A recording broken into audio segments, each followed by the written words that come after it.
আগে মানুষ না আগে কোরআন? জোরে কন। আগে মানুষ পরে কোরআন। কেমনে? ইয়া আইয়ুহাল্লাযীনা আমানু লা তাকরাবুস সালাতা ওয়া আনতুম সুকারা। মদ তখন যাইছিল কিনা? জোরে কন। তারপরে কি হইল? হারাম হইল। আগে জায়েজ ছিল, তখন মদ আল্লাহ পাক হারাম করেন না। ইসলামের প্রাথমিক যুগে কিছু খা, পরে আরাম কর যা। তা আল্লাহ পাক জানেন না মদ হারাম, প্রথমে করলেন না কেন? মানুষ আগে বাঁচুক, মানুষ আগে আল্লাহকে চিনুক, এক আল্লাহ সাক্ষ্য দিক, আল্লাহ স্যার কোন এলাহ নাই।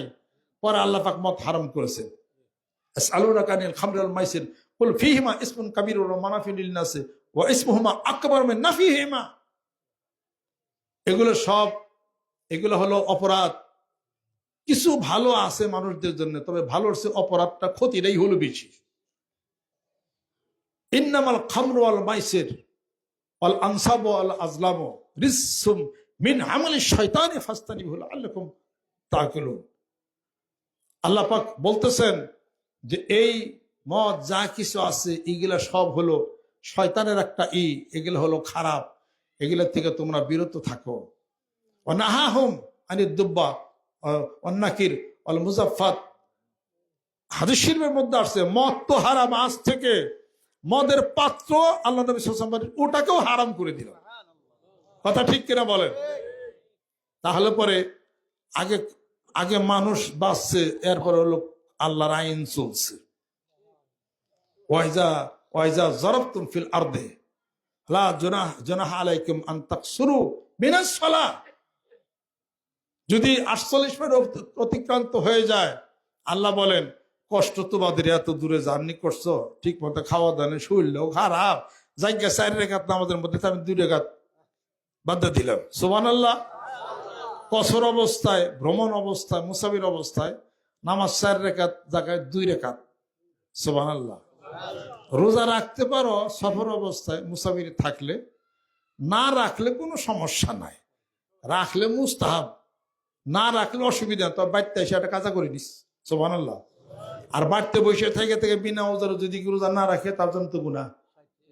হ্যাঁ, 60টা না গুনাহ। কেউ ইচ্ছা করে রোজা থাকে, ইচ্ছা করে যদি ভাঙ্গে তাহলে জরিমানা 61টা। 30টায় 30টা, আর একটা তো কাজা করণীয় লাগবে, তাহলে 61টা হইলো। আল্লাহ পাক মানুষকে ওইভাবে করেছেন, যদি দাঁড়িয়ে নামাজ না পড়তে পারো বসে পড়ো, বসে নামাজ না পড়তে পারো তুমি শুয়ে শুয়ে নামাজ পড়ো। কাপড় নাই, যেটুকু পারো ওইটুকুই তোমার শরীর ঢেকে অমনি তুমি কাপড় পরো। আল্লাহ পাক বলেন লা ইউকাল্লিফুল্লাহু নাফসান ইল্লা বুসাহা লাহা মা কাসাবাত ওয়া আলাইহা মাকতাসাবাত। যেরকম সুবহানাল্লাহ। আমার বান্দা অতিরিক্ত বোঝা আমি কখনোই চাপাইয়ে দেই না। আমি আমার স্ট্রিপ রুলার চালু করে নেই আমার বান্দার উপরে। বুঝতে হবে এত ভালো আল্লাহ থুইয়া মা গররাকা বিরাব্বিকাল কারীম। এই মানুষ কই যাও, একটু তাকায় দেখো, তোমার মায়ের চেয়ে 99 গুণ বেশি ভালোবাসা, আদর স্নেহ দিয়া আমি আল্লাহ পাক তোমাদেরকে লালন পালন করেছি। আমার নামাজ পড়ো না, জিকির করো না, দোষ করো, অপরাধ করো, আমি অদৃশ্য থেকে একটা ফেরেশতা পাঠাই দিতে পারতাম তোমাদের গলাটার মধ্যে টিভিটা ধরার জন্য। আমি আল্লাহ রব্বুল আলামিন তা করি নাই। দীর্ঘ জীবন তোমাদেরকে দিছি, 60-70 বছর পর্যন্ত দিছি। আমি আল্লাহ পাক দেখতেছি আমার বান্দা তবু সে সংশোধন হয় কিনা। এরপরে যদি আমার বান্দা কোনো দোষ করে, গুনাহ করে, অপরাধ করে, ইন্নামাত তাওবাতু আলাল্লাহি লিল্লাযিনা ইয়ামালুনা সুআ বিজাহালাতিন সুম্মা ইয়াতুবুনা মিন কারীব। আমার বান্দা যদি কিছু একটু গুনাহ অপরাধ যদি করে, সঙ্গে সঙ্গে যদি আস্তাগফিরুল্লাহ পড়ে, আল্লাহ পাক বলতেছেন পিছনের কোনো গুনাহ নাই, আমি আল্লাহ রব্বুল আলামিন মাফ করে দিলাম। জোরে কোন সুবহানাল্লাহ।